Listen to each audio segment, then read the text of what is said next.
Como les decía, ahora en el culto de las 11 vamos a tener una obra de teatro por los jóvenes y vamos a ver un par de vídeos breves, uno de la pasión y la muerte de Cristo, fragmentos solamente, ¿verdad?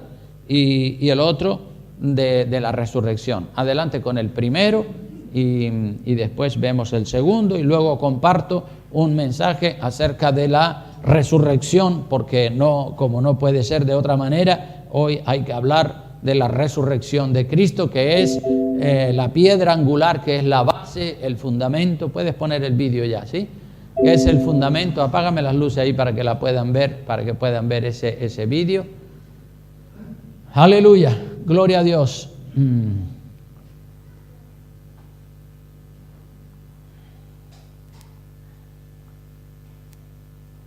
La pasión de Cristo, con la canción Él vive.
En tus manos encomiendo mi espíritu.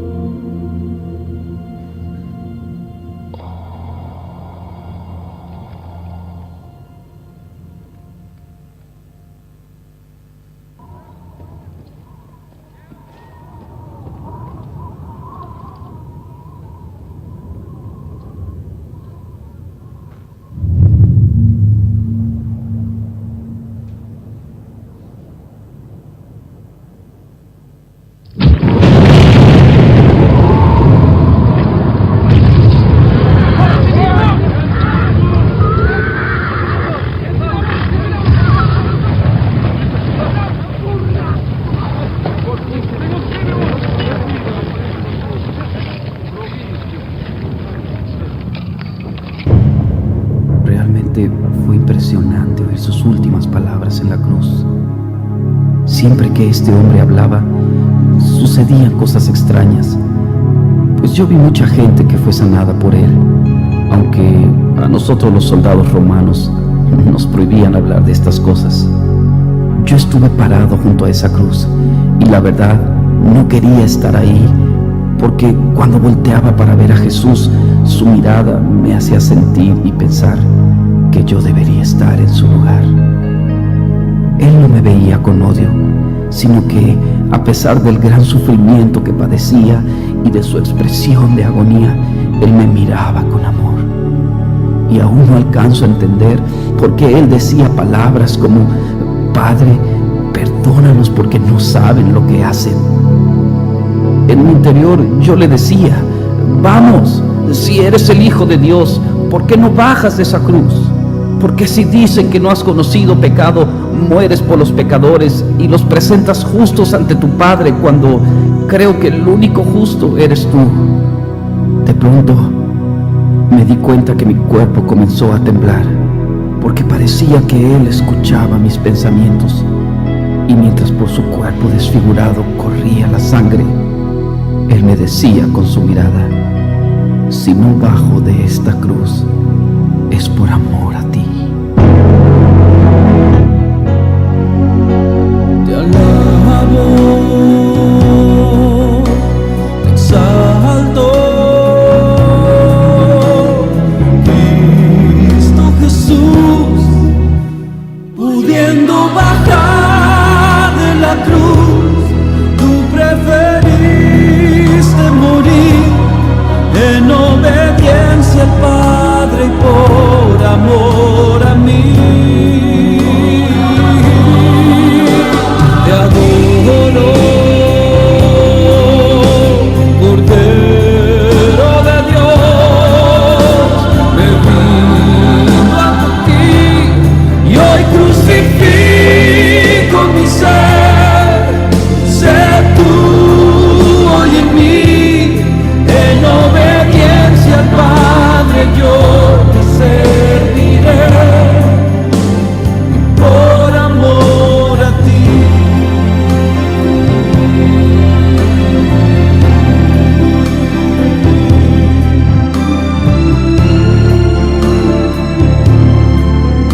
Yo no sabía qué hacer. Unos se burlaban de Él, otros a lo lejos lloraban porque nunca lo volverían a ver. Aunque supuestamente Él dijo que al tercer día iba a resucitar. Y bueno, por esa razón me ordenaron cuidar esta tumba. Sinceramente yo quisiera irme de este lugar. No sé por qué, pero me siento un poco temeroso. Además, yo no creo que este hombre salga de la tumba, y mucho menos creo que pueda mover esta piedra tan pesada. Claro que no, esto no sucederá, pues le vimos morir. Es más, le enterramos la lanza en su costado, y sus piernas ni quebrarlas fue necesario. Él estaba muerto. Ahora, que yo recuerde, todos los reyes, emperadores y profetas... Jesús, Hijo mío, por cuanto no te aferraste al ser igual a mí, y renunciaste a todo lo que era tuyo, tomando forma de siervo y condición de hombre, haciéndote obediente hasta la muerte. Yo te levanto con el poder del Espíritu Santo, venciendo a la muerte, y te doy el más alto honor y el más excelente de todos los nombres, que es sobre todo nombre.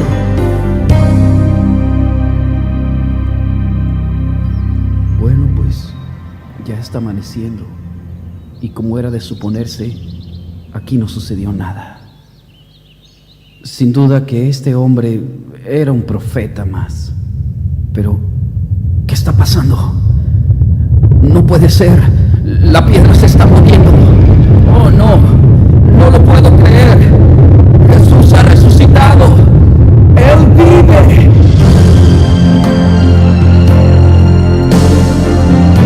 Yo soy la resurrección y la vida.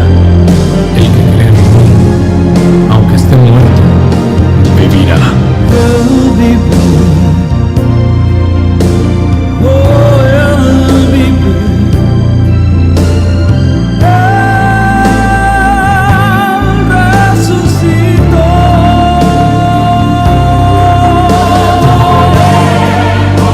Adoremos,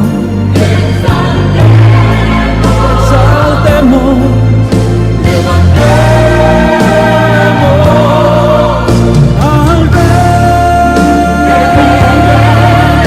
al Señor, a Jesús,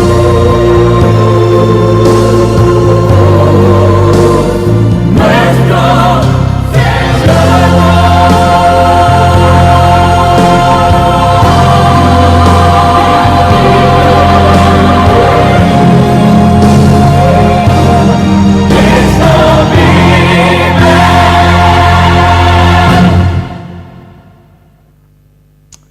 Aleluya. La pasión y la muerte Hay muchas películas, una muy bonita de Mel Gibson, bueno que la vean, aleluya, en internet. Vamos a ver este vídeo que consta de 2 minutos y 18 segundos, que habla también del Señor resucitado, cómo se le aparece a los apóstoles, y luego damos un pequeño tour por la Biblia acerca de la resurrección. Amén. Adelante. El Señor resucitado se le aparece a los apóstoles.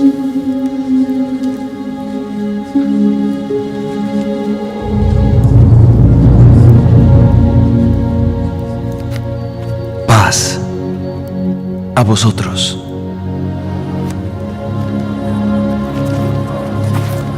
¿Por qué estáis turbados y dudáis en vuestros corazones? Mirad mis manos y mis pies, que yo mismo soy.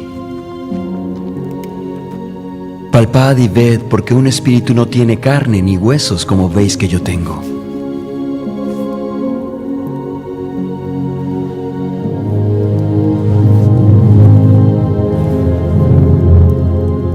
¿Tenéis algo de comer?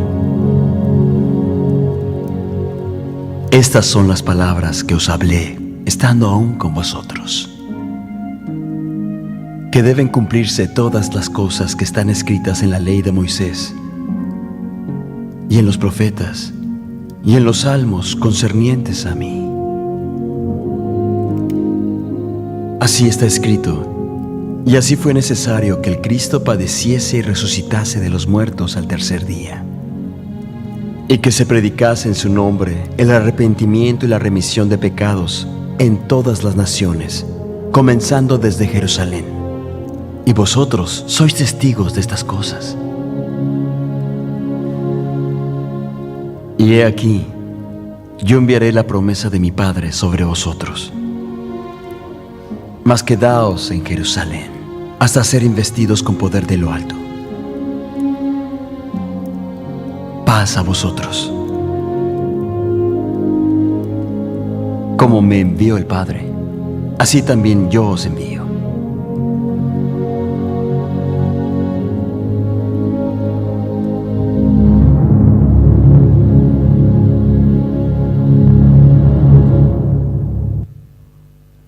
Aleluya, gloria a Dios. Bueno, pueden encender las luces. Hemos visto un par de vídeos, uno de la pasión y otro de la resurrección de Cristo. Bueno, pues hermanos, ya hemos orado y vamos al mensaje de la palabra, que como ven, pues hoy hay que hablar obligatoriamente de la resurrección. Hoy conmemoramos el evento más glorioso y triunfante en la vida de Jesucristo, que es la resurrección. Cristo resucitó. ¿Cuántos dicen amén? Aleluya. Cristo venció la muerte. Aleluya. Ese enemigo al que el mundo le tiene un miedo espantoso y se aterrorizan ante la muerte. Se aterrorizan ante la muerte, pero ¿sabe por qué se aterrorizan ante la muerte? Por la incertidumbre, las dudas que tienen, no saben dónde van a pasar la eternidad. Pero aquel hombre y aquella mujer redimido por la sangre de Cristo, que vive aquí en la tierra para Él, ese no tiene miedo a la muerte. Yo doy gracias a Dios por Jesucristo.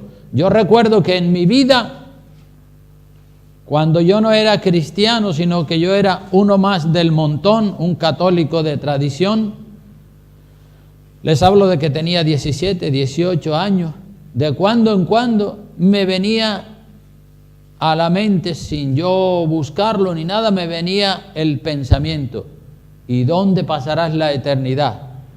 ¿Y dónde pasarás la eternidad cuando te mueras? Y yo me quedaba desconcertado, desorientado. Y yo, ¿pero por qué tengo yo que pensar estas cosas ahora? Yo no quiero pensar eso. Y bueno, el pensamiento se disipaba, pero al tiempo me volvía otra vez. ¿Y dónde pasará la eternidad? Y otra vez me dejaba desconcertado y yo decía, argumentaba y me defendía. Esto era entre Dios y yo. Y yo decía, bueno, pero si todavía soy joven, solo tengo 17, 18 años, ya pensaré cuando sea más viejo. Y ese pensamiento me dejaba descolocado, me dejaba desconcentrado, me dejaba incómodo, ¿verdad? Porque obviamente no sabía, solo tenía dudas en mi corazón. Pero cuando le di mi vida a Cristo, esas dudas desaparecieron. Aleluya. Y ahora tengo la seguridad. Voy por el camino estrecho y voy rumbo al reino de los cielos, peregrinando para allá junto con todos mis hermanos en Cristo. Vamos para allá, superando las adversidades y los contratiempos de la vida, y vamos para el reino de los cielos, y ya no le tenemos miedo a la muerte. ¿Cuántos de los que están aquí no le tienen miedo a la muerte? Digan amén. Aleluya. La muerte es solamente un vehículo que nos lleva a la otra vida, a la vida con Cristo Jesús. Entonces Cristo venció la muerte, Cristo se levantó de la tumba, nunca nadie había resucitado. Cristo fue el primero de la resurrección, es decir, las primicias de los que durmieron, de los que habían muerto. Y nosotros somos la cosecha de los resucitados que sigue al primer resucitado. Es decir, la primicia es el primer fruto que madura en una cosecha, pero detrás de ese primer fruto viene una gran cosecha. Cristo fue el primero que resucitó de entre los muertos, y detrás de la resurrección de Cristo viene una tremenda cosecha de personas que resucitarán para la vida eterna. Como saben, hay dos clases de resurrecciones. Está la resurrección de vida y la resurrección de condenación. En la resurrección de vida participarán todos aquellos cristianos que de verdad han vivido conforme a las leyes del Señor. Eso es lo que se conoce como la primera resurrección, y sucederá, dice la palabra de Dios, al mismo tiempo que el rapto de la iglesia. Es decir, todas las personas que han muerto en el momento, suponiendo si Cristo viene hoy, desde hoy para atrás, todos los cristianos que han muerto en Cristo viviendo un evangelio puro y verdadero, esos resucitarán en la primera resurrección que se producirá, como dije, al mismo tiempo que el rapto de la iglesia. Son dos eventos maravillosos que sucederán al mismo tiempo, el rapto de la iglesia y la primera resurrección. Luego viene la gran tribulación, y después de la gran tribulación viene el milenio, y después de 1000 años se producirá la resurrección de condenación, en la que resucitarán todos aquellos que no han vivido de acuerdo a los principios de la palabra, que resucitarán para vivir eternamente en el infierno. Entonces, eso es lo que nos revela la palabra de Dios. Así que damos gracias a Dios por la resurrección de Cristo. Hoy, domingo, estamos conmemorando la resurrección del Señor Jesucristo. Y vamos a leer Lucas capítulo 24, versículos 1 al 12, para echar un pequeño tour por la Biblia acerca de la resurrección de Jesucristo. Lucas 24, versículos 1 al 12, veamos lo que dice la palabra. Dice: el primer día de la semana, muy de mañana, vinieron al sepulcro trayendo las especias aromáticas que habían preparado algunas otras mujeres con ellas. Y hallaron removida la piedra del sepulcro, y entrando no hallaron el cuerpo del Señor Jesús. Y aconteció que, estando ellas perplejas por esto, he aquí se pararon junto a ellas 2 varones con vestiduras resplandecientes. Y como tuvieron temor y bajaron el rostro a tierra, les dijeron: ¿por qué buscáis entre los muertos al que vive? No está aquí, sino que ha resucitado. Acordaos de lo que os habló cuando aún estaba en Galilea. Hagan memoria, recuerden que Él dijo que iba a resucitar. ¿Cómo lo están ustedes buscando entre los muertos? No busquen a Cristo entre los muertos. Él vive, Él resucitó. Gloria al nombre del Señor. Qué mensaje este, ¿verdad? La resurrección de Cristo. Tremenda poderosa, maravillosa, el poder de la resurrección de nuestro Señor Jesucristo. Nosotros no podemos buscar a Cristo entre los muertos, tenemos que buscarlo entre los vivos, ¿verdad? Nosotros estamos vivos espiritualmente y buscamos a Cristo aquí en una iglesia donde de verdad nos metemos en serio con Dios. No busquemos a Cristo en una religión muerta, en una religión de tradiciones. Busquemos a Cristo donde se predica la sana palabra de Dios. No está aquí, ha resucitado, le dice el ángel a estas mujeres que lo están buscando entre los muertos. Verso 7 dice, diciendo, es necesario que el Hijo del Hombre sea entregado en manos de hombres pecadores y que sea crucificado y resucite al tercer día. Entonces ellas se acordaron de sus palabras. Ah, sí, es verdad, lo había dicho, pero nos habíamos olvidado. Es verdad, yo recuerdo que lo dijo, que iba a resucitar, pero que se nos había olvidado. Claro, nunca habían visto resucitar una persona.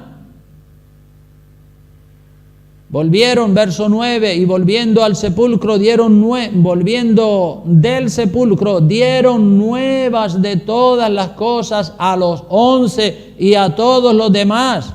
Eran María Magdalena y Juana y María madre de Jacobo y todas las demás con ellas, quienes dijeron estas cosas a los apóstoles. Les llevaron el mensaje de la resurrección. Verso 11, mas a ellos les parecía locura las palabras de ellas y no las creían, a pesar de que Jesucristo había anunciado varias veces que resucitaría. Pero claro, ellos todas estas cosas los dejaron descolocados, los dejaron a ellos pues desconcertados. ¿Cómo? ¿Que resucitó? ¿Cómo es posible eso? Si los muertos no resucitan. Se quedaron desconcertados, igual que yo me quedaba desconcertado en mi vida de inconverso, cuando me venía de repente esos pensamientos tipo flash que me llegaban a la mente. ¿Y dónde vas a pasar la eternidad? Y yo decía, ¿y por qué estoy pensando esto? Y me quedaba yo todo desconcertado y no sabía qué hacer, no sabía qué decir, ¿verdad? Igual se quedaron los apóstoles. En el verso 11 dice, les parecía locura las palabras de ellas y no las creían. ¿Pero qué están diciendo? ¿Que resucitó? ¿De verdad? ¿Cómo es posible? Pues sí, resucitó, la tumba está vacía. Y Pedro, verso 12, dice pero levantándose Pedro, corrió al sepulcro y cuando miró dentro, vio los lienzos solos y se fue a casa maravillándose de lo que había sucedido, todo perplejo, todo diciendo, ¿cómo es posible? Resucitó, está vivo, murió, pero ha resucitado. Y eso era tal día como hoy, el domingo por la mañana, temprano. María Magdalena y las otras mujeres informaron a los apóstoles de la resurrección del Señor. Pedro y Juan corren al sepulcro a comprobarlo, lo dice Lucas, dice Pedro, pero Juan también habla el otro evangelio habla de que también Juan fue. El domingo es el día del Señor, hermanos. El domingo es el día del triunfo, es el día de la resurrección. Y es por eso que nosotros los cristianos, en honor a Jesucristo, guardamos el domingo. Nosotros no guardamos el sábado como hacen los judíos y como hacen los adventistas del séptimo día. Nosotros guardamos en honor a Jesucristo el primer día de la semana, el domingo, porque el domingo es el día del triunfo, es el día de la resurrección, es el día de la victoria. Y ahora nosotros estamos bajo el nuevo pacto de la sangre de Jesucristo. Cuando Jesucristo celebró la última cena pascual, que fue allí donde instituyó la Santa Cena, Él dijo que lo recordáramos y que lo trajéramos a la memoria, porque esos elementos, el pan y el fruto de la vid, representan el cuerpo y la sangre de Jesucristo que por nosotros ha sido derramada, la sangre del nuevo pacto. Estamos bajo el nuevo pacto, no bajo el pacto que Dios hizo con Israel. Entonces, por eso nosotros respetamos el domingo, el día de la resurrección de nuestro Señor Jesucristo, y los discípulos y la iglesia primitiva en sus orígenes comenzaron a guardar el primer día de la semana en honor a Jesucristo y a la resurrección triunfante de entre los muertos. Los discípulos comenzaron a hacer del domingo el día del Señor, el día en el que se celebraba la Santa Cena, que es la conmemoración del nuevo pacto. Se hizo y se hace y se seguirá haciendo todos los domingos, ¿verdad? El domingo, el día del Señor. Hechos capítulo 20, versículo 7. Acompáñenme allí para que vean cómo los discípulos comenzaron a guardar el domingo en lugar del sábado. Esto es un estudio que di hace poco tiempo, que está mucho más ampliado el estudio, pero estos son solamente unos fragmentos que revelan que sí, que efectivamente los discípulos comenzaron a respetar el primer día de la semana. En Hechos capítulo 20, versículo 7, dice la Escritura, el primer día de la semana. ¿Cuál es el primer día de la semana? El domingo, el primer día de la semana. ¿Reunidos quién? Los discípulos. ¿Para qué se reunieron? Para partir el pan, es decir, para celebrar la Santa Cena. Pablo les enseñaba, habiendo de salir al día siguiente, y alargó el discurso hasta la medianoche del domingo, del primer día de la semana. Entonces, ¿ves? Ahí ya hay un registro histórico de que la iglesia se reunía el primer día de la semana para partir el pan, para celebrar la Santa Cena, porque es el día de la resurrección gloriosa de nuestro Señor Jesucristo. Si vamos también a Primera de Corintios, capítulo 16, versículo 2, vemos otra referencia al primer día de la semana. Primera de Corintios 16, 2, dice la Escritura lo siguiente, 16:2, dice, cada primer día de la semana. ¿Ves? La frase el primer día de la semana se refiere al domingo. El último día de la semana, según el calendario judío, era el sábado, y el primero era el domingo. Entonces, aquí vemos otra vez cómo se repite el término el primer día de la semana. En el verso 2 del capítulo 16 de Primera de Corintios, cada primer día de la semana, cada uno de vosotros ponga aparte algo según haya prosperado, guardándolo, para que cuando yo llegue no se recojan entonces ofrendas.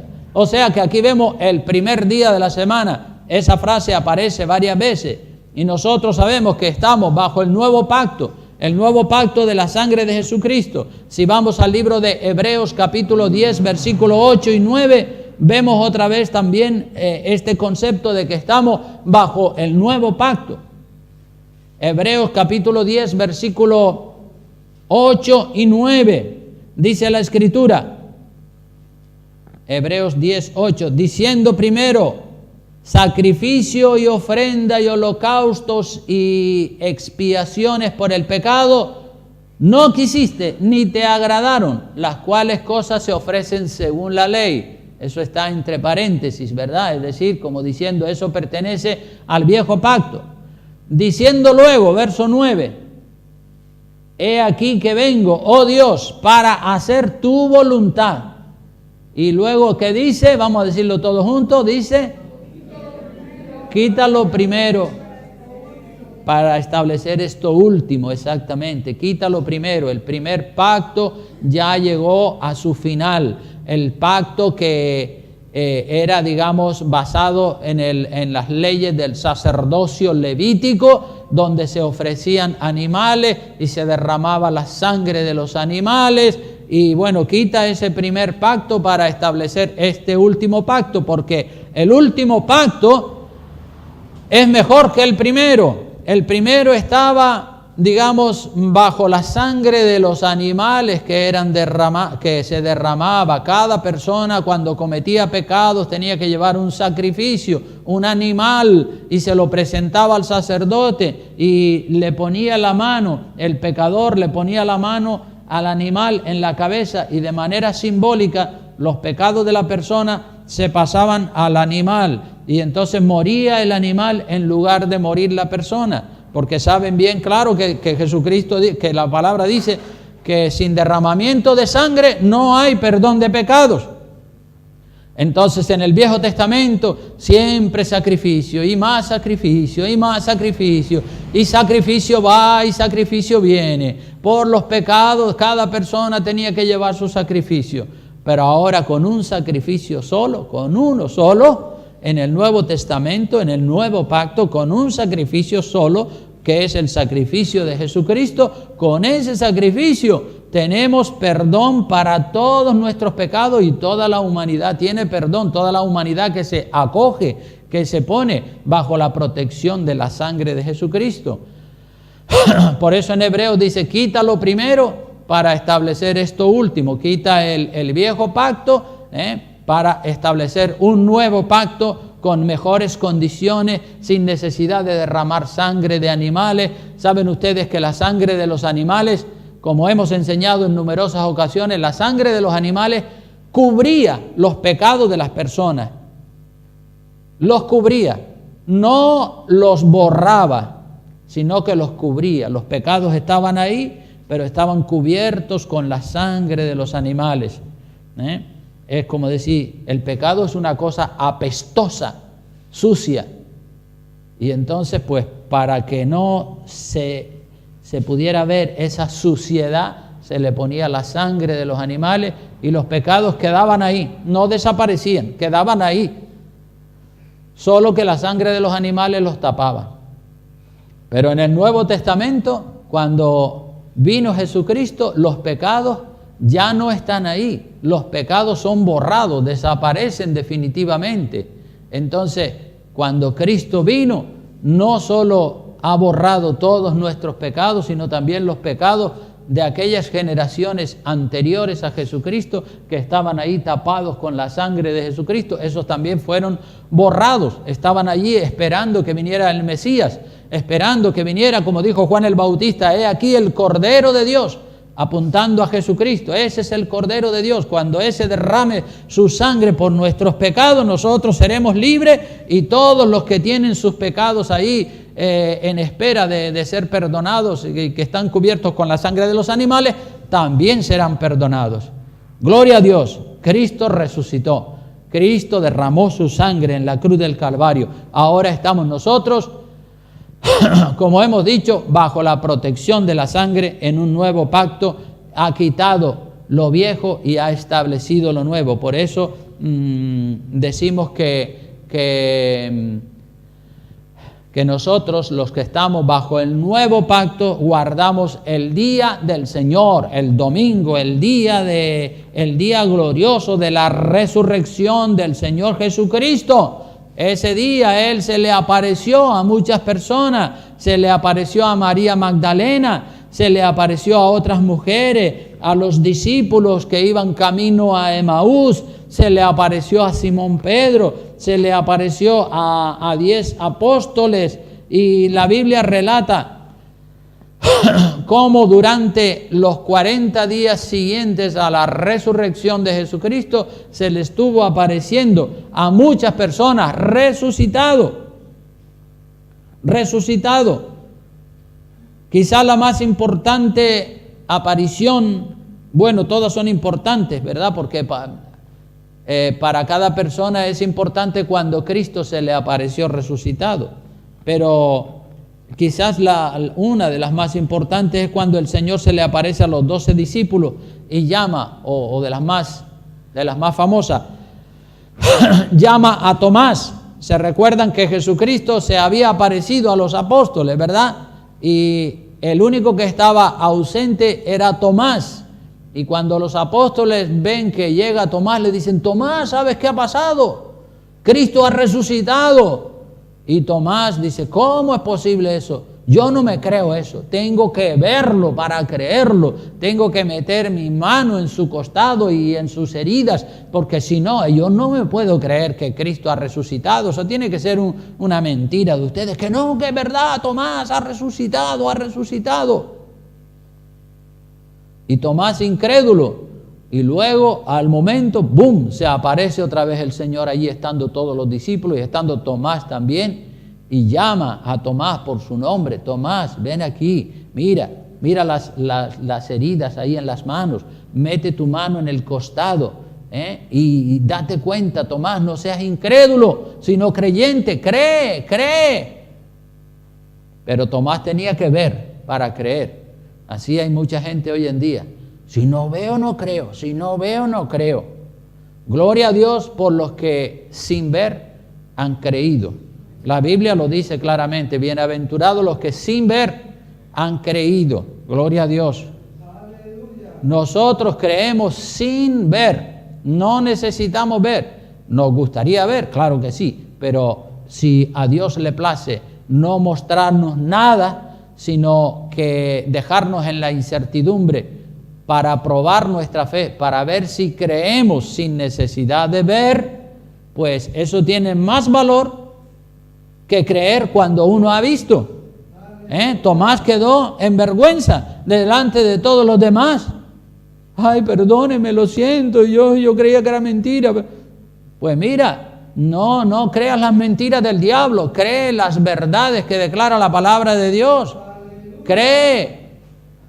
Bienaventurados los que sin ver han creído. Gloria a Dios. Nosotros no necesitamos ver milagros. Si suceden milagros, gloria a Dios. Si no suceden, gloria a Dios también. Nosotros vamos para adelante creyendo por lo que dice la Escritura, por lo que dice la palabra de Dios, que es la fuente más fidedigna y la fuente más verdadera que hay sobre toda la faz de la tierra. Bendito sea el nombre del Señor. Entonces la resurrección, hermanos. Jesús aparece a sus discípulos para comisionarlos, para encargarles la proclamación del Evangelio del Reino por todo el mundo después de resucitado. Y esto lo relata Lucas.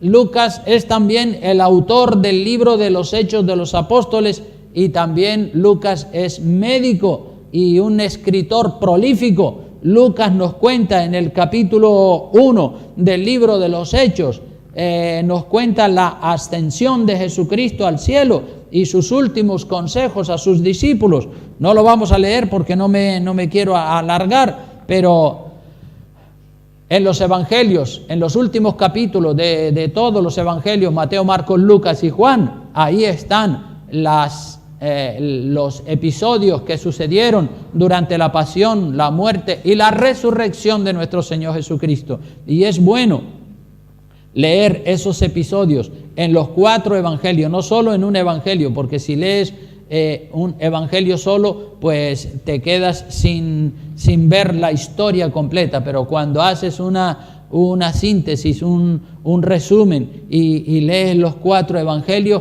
entonces es como que tienes una visión más completa, una visión más amplia. Es como si tú vas a mirar una ciudad. No es lo mismo mirar la ciudad de Arrecife desde el norte que mirarla desde el sur, que mirarla desde el este o del oeste. Desde el punto desde donde tú la mires, pues vas a tener una perspectiva diferente. Pero cuando la has mirado desde el norte y la has mirado desde el sur y la has mirado desde el este y la has mirado desde el oeste, entonces la visión se amplía y es mucho más completa. Y eso es lo que hacen los 4 evangelios, ¿verdad? Darnos a nosotros una panorámica más completa de la obra, de la pasión y de la muerte y de la resurrección de Jesucristo. Cuando nosotros nos leemos los 4 relatos de los evangelios, entonces entendemos y comprendemos con mucha más precisión y exactitud que si leyéramos solamente un pasaje. Y para ir concluyendo este mensaje, quiero que vengan conmigo a 1 Corintios capítulo 15, porque allí tenemos también el apóstol Pablo contándonos mucho y muy bonito y muy interesante acerca de la resurrección. Con este capítulo vamos a terminar con la lectura del capítulo 15 de Primera de Corintios, que es un capítulo que habla mucho acerca de la resurrección. Gloria a Dios. Capítulo 15, versículo 1, dice: además, os declaro, hermanos, el evangelio que os he predicado, el cual también recibisteis, en el cual también perseveráis, por el cual asimismo, si retenéis la palabra que os he predicado, sois salvos, si no creísteis en vano. Porque primeramente os he enseñado lo que asimismo recibí, que Cristo murió por nuestros pecados conforme a las Escrituras, y fue sepultado, y que resucitó al tercer día conforme a las Escrituras, y que apareció a Cefas, que es Pedro, y después a los 12. Después apareció, ¿a quién dice que apareció? A más de 500 hermanos a la vez. Fíjate, ya no era Pedro y los demás apóstoles, y las mujeres, era a más de 500 hermanos a la vez, de los cuales muchos viven aún, cuando Pablo está escribiendo la epístola a los Corintios, de los cuales muchos viven aún, y otros ya, que dice, duermen, es decir, no es que están muertos, sino duermen, ¿verdad? Porque para el cristiano la muerte es como dormir, ¿verdad? Es como un tiempo de espera hasta que se produzca la primera resurrección. Muchos duermen, es decir, están en la tumba esperando la resurrección. Después, dice verso 7, apareció a Jacobo, después a todos los apóstoles, y al último de todos, dice Pablo, al último de todos, como a un abortivo, me apareció a mí. O sea que Pablo también tuvo el privilegio de ver a Cristo resucitado. Porque yo soy, dice, el más pequeño de los apóstoles, que no soy digno de ser llamado apóstol, porque perseguía la iglesia de Dios. Pablo persiguió a los cristianos, todos ustedes lo saben. Por eso él dice, no soy digno de ser llamado apóstol, porque perseguía a la iglesia, pero por la gracia de Dios, verso 10, soy lo que soy, y su gracia no ha sido en vano para conmigo. Antes he trabajado más que todos ellos, que todos los otros apóstoles, pero no yo, sino la gracia de Dios conmigo. Porque o sea yo, o sean ellos, así predicamos y así habéis creído. En otras palabras, que aquí vemos la importancia de la resurrección y cómo el Señor se le aparece a más de 500 hermanos a la vez. En el verso 12 en adelante tenemos también más acerca de la importancia de la resurrección. Dice el verso 12, pero si se predica de Cristo que resucitó de los muertos, ¿cómo dicen algunos de entre vosotros que no hay resurrección de los muertos? Entre paréntesis, entre interrogantes está eso. ¿Cómo dicen algunos que no hay resurrección de los muertos? Si se predica que Cristo resucitó de los muertos, ¿cómo siempre hay? El diablo siempre va a buscar argumentos, mentiras y distorsionar todo para decir que Cristo no resucitó de los muertos. De verso 13 dice, porque si no hay resurrección de los muertos, tampoco Cristo resucitó. Y si Cristo no resucitó, vana entonces nuestra predicación, vana es también nuestra fe. Y somos hallados falsos testigos de Dios, porque hemos testificado de Dios que Él resucitó a Cristo, al cual no resucitó, si en verdad los muertos no resucitan. Porque si los muertos no resucitan, tampoco Cristo resucitó. Y si Cristo no resucitó, vana es nuestra fe es vana, aún estáis en vuestros pecados. Entonces también los que durmieron en Cristo, es decir, los que murieron en Cristo, perecieron. Si en esta vida solamente esperamos en Cristo, somos los más dignos de conmiseración de todos los hombres. Es decir, si nuestras esperanzas no son solo para esta vida, nuestras esperanzas son para la vida eterna. El verso 20 sigue diciendo, mas ahora Cristo ha resucitado de entre los muertos, primicias de los que durmieron. Es hecho, más de 500 hermanos lo vieron resucitado.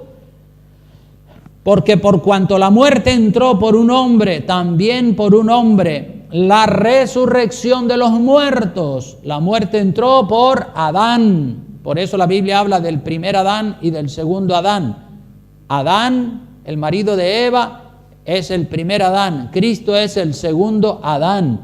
La muerte entró, la muerte física y la muerte espiritual entró por Adán, cuando Adán y Eva pecaron. Pero Cristo trajo la resurrección y trajo la vida. Fíjate qué contraste tremendo entre el primer Adán y el segundo Adán. Así, verso 22, porque así como en Adán todos mueren, también en Cristo todos serán vivificados. Es decir, todos resucitaremos, tanto los que tienen fe como los que no tienen fe. Los que tienen fe resucitarán en la primera resurrección, que es resurrección de vida, y los que no han tenido fe o no han creído en el Señor resucitarán también después de pasados 1000 años para resurrección de condenación. Pero cada uno, como dice el verso 23, en su debido orden, el orden de las resurrecciones. Cristo las primicias, Cristo fue el primero que resucitó, luego los que son de Cristo, ¿ves que claro lo dice la palabra? Cristo las primicias, Cristo el primero, luego detrás de Cristo resucitan los que son de Cristo en su venida, cuando suene la trompeta a llevarse la iglesia, ahí se produce, como dije, la primera resurrección. Luego el fin, cuando entregue el reino al Dios y Padre, cuando haya suprimido todo dominio y toda autoridad y potencia. Porque es preciso que Él reine hasta que haya puesto a todos sus enemigos debajo de sus pies. Y el postrer enemigo que será destruido es la muerte que aterroriza a todo el mundo, ¿verdad? Excepto a los cristianos nacidos de nuevo. Porque todas las cosas, verso 27, las sujetó debajo de sus pies. Y cuando dice que todas las cosas han sido sujetadas a Él, claramente se exceptúa aquel que sujetó a Él todas las cosas, es decir, Dios el Padre. Pero luego que todas las cosas le estén sujetas, entonces también el Hijo mismo se sujetará al que le sujetó a Él todas las cosas para que Dios sea todo en todos. Es decir, cuando Dios ponga toda potestad, todo dominio, todo control bajo los pies de Cristo, entonces Cristo mismo también se sujetará al Padre para que Dios sea todo en todos. Y sigue el apóstol Pablo hablando acerca de la resurrección. Dice en el verso 29, de otro modo, ¿qué harán los que se bautizan por los muertos si en ninguna manera los muertos resucitan? ¿Por qué pues se bautizan por los muertos? Aquí, este es un versículo un poco difícil, que la gente dice, ¿y hay bautismo por los muertos? No, en ninguna parte de la Biblia el Señor manda que se bauticen por los muertos. Yo antes de ser cristiano y cristiano evangélico estuve a punto de integrarme con los mormones, y los mormones tienen la doctrina del bautismo por los muertos, ¿verdad? Ellos se bautizan cuando una persona se hace o se convierte en mormón, entonces los mormones le dicen, bueno, pues ahora tienes que ir al registro civil y buscar los datos y la fecha de nacimiento de tu padre, de tu abuelo, de tu abuela y de tu bisabuelo, de tu bisabuela, tatarabuelo, bum, bum, bum, bum, toda la genealogía para atrás y bautizarte por ellos. Los mormones piensan que si los mormones que viven en la actualidad se bautizan por el padre, por la madre, por el abuelo, por el tatarabuelo, piensan que así se pueden salvar todos esos muertos, solamente porque un vivo se bautice por los muertos. Esto es una falsa doctrina, es una falsa doctrina que ya se practicaba, pero aquí no se está, en este versículo no se está aprobando el bautismo por los muertos. Es probable que algunos se bautizaran por un muerto que no se bautizó estando vivo. Es probable, pero eso es una práctica antibíblica. En ningún lado manda el Señor Jesucristo ni los apóstoles a que se bauticen por los muertos. Pablo está utilizando aquí lo que se conoce como un argumento ad hominem, un argumento que va en contra de la lógica. Algunos defendían que no hay resurrección. Algunas personas, como leímos en este mismo capítulo, decían, no hay resurrección, no hay resurrección. Entonces, es como Pablo está diciendo, ustedes que dicen que no hay resurrección, luego se bautizan por los muertos. Entonces, ¿en qué quedamos? ¿En qué quedamos? ¿En una cosa o en otra? Si ustedes dicen que no hay resurrección, ¿para qué se están bautizando por los muertos? ¿Verdad? ¿Ves la contradicción, el sinsentido de esas personas que por un lado dicen que no hay resurrección y por otro lado dicen hay que bautizarte por los muertos? Pero bueno, entonces ¿para qué te bautizas por los muertos si no crees que existe la resurrección? La resurrección sí existe. Eso es lo que es decir, el apóstol Pablo está utilizando aquí un argumento, como digo, ad hominem, que quiere decir en contra del hombre, es decir, un argumento que se cae por su propio peso. Se cae por su propio peso, porque esta gente que decían que no hay resurrección de los muertos, se bautizaban por los muertos. Entonces Pablo dice, entonces es que ustedes están en una contradicción. Es lo mismo que están los mormones, ¿verdad? Por eso dice, verso 29, de otro modo, ¿qué harán los que se bautizan por los muertos si en ninguna manera los muertos resucitan? ¿Por qué pues se bautizan por los muertos? En otras palabras, está demostrando que esos argumentos no tienen pies ni cabeza. Dice, ¿y por qué nosotros peligramos a toda hora? Os aseguro, verso 31, hermanos, por la gloria de que vosotros tengo en nuestro Señor Jesucristo, que cada día muero. Si como hombre batallé en Éfeso contra fieras, ¿qué me aprovecha? Si los muertos no resucitan, comamos y bebamos porque mañana moriremos. Otro argumento ad hominem, ¿verdad? Es decir, si realmente los muertos no resucitan, ¿para qué voy a estar sufriendo tanto? ¿Para qué voy a estar batallando contra la fiera? ¿Para qué tanto sufrimiento? Nada, olvídate, comamos y bebamos que mañana moriremos. Sigue diciendo verso 33, no erréis, las malas conversaciones corrompen las buenas costumbres. Velad debidamente y no pequéis, porque algunos no conocen a Dios, para vergüenza vuestra lo digo. Pero dirá alguno, verso 35, ¿cómo resucitarán los muertos? Pregunta. ¿Con qué cuerpo vendrán? Otra pregunta. Necio.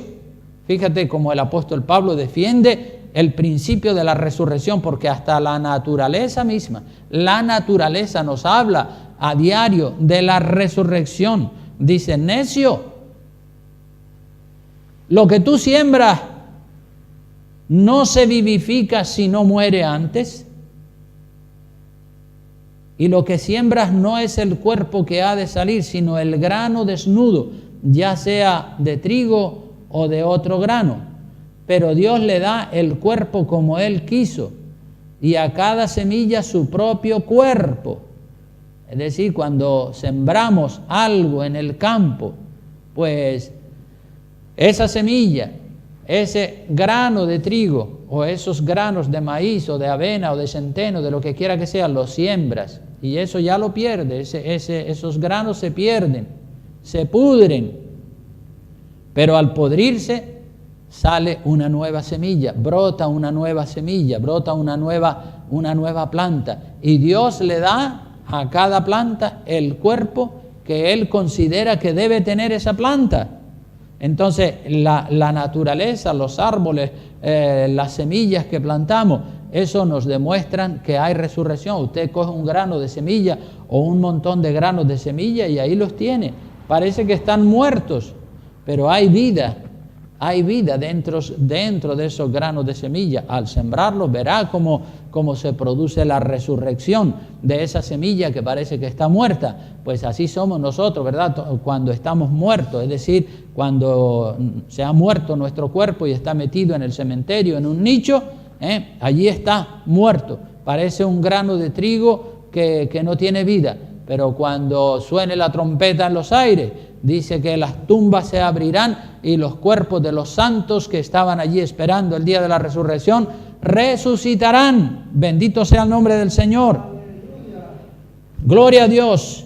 Sigue diciendo el verso 39, dice: no toda carne es la misma carne, sino que una carne es la de los hombres, otra carne es la de las bestias, otra la de los peces y otra la de las aves. Y hay cuerpos celestiales y cuerpos terrenales, pero una es la gloria de los celestiales y otra la de los terrenales. Una es la gloria del sol, otra la de la gloria de la luna y otra la gloria de las estrellas, pues una estrella es diferente a otra en gloria. Así también es la resurrección de los muertos. Se siembra en corrupción, se resucitará en incorrupción. Se siembra en deshonra, resucitará en gloria. Se siembra en debilidad, resucitará en poder. Se siembra cuerpo animal, resucitará cuerpo espiritual. Hay cuerpo animal y hay cuerpo espiritual. Así también está escrito: fue hecho el primer Adán alma viviente, y el postrer Adán, que es Jesucristo, espíritu vivificante, el que nos resucita. Mas lo espiritual no es primero, sino lo animal. Es decir, existe primero este cuerpo animal, luego el espiritual, el carnal, el animal es primero, y después viene el cuerpo espiritual similar al de los ángeles. El primer hombre es de la tierra, terrenal. El segundo hombre, que es el Señor, es del cielo. ¿Cuál el terrenal? Tales también los terrenales. ¿Y cuál el celestial? Tales también los celestiales, porque tanto Adán como Cristo, pues, resucitaron y en el caso de Cristo, Cristo tuvo primero cuerpo glorificado y después cuerpo terrenal. Pero en el caso de Adán, él tuvo primero cuerpo terrenal y luego cuerpo espiritual. Y así como hemos traído la imagen del terrenal, es decir, la imagen de Adán, traeremos también la imagen del celestial, la de Cristo. Pero esto digo, hermanos, que la carne y la sangre no pueden heredar el reino de Dios, ni la corrupción hereda la incorrupción. He aquí os digo un misterio: no todos dormiremos, es decir, no todos moriremos, pero todos seremos transformados. Es decir, todos seremos transformados. Si Cristo viene esta noche, pues una gran parte de la iglesia del Señor va a ser transformada sin necesidad de morir. Es decir, vamos a tener un cuerpo glorificado sin necesidad de morir. En un momento, verso 52, en un abrir y cerrar de ojos, a la final trompeta, porque se tocará la trompeta y los muertos serán resucitados incorruptibles. Luego nosotros seremos transformados, si estamos vivos cuando llegue el momento del rapto, claro.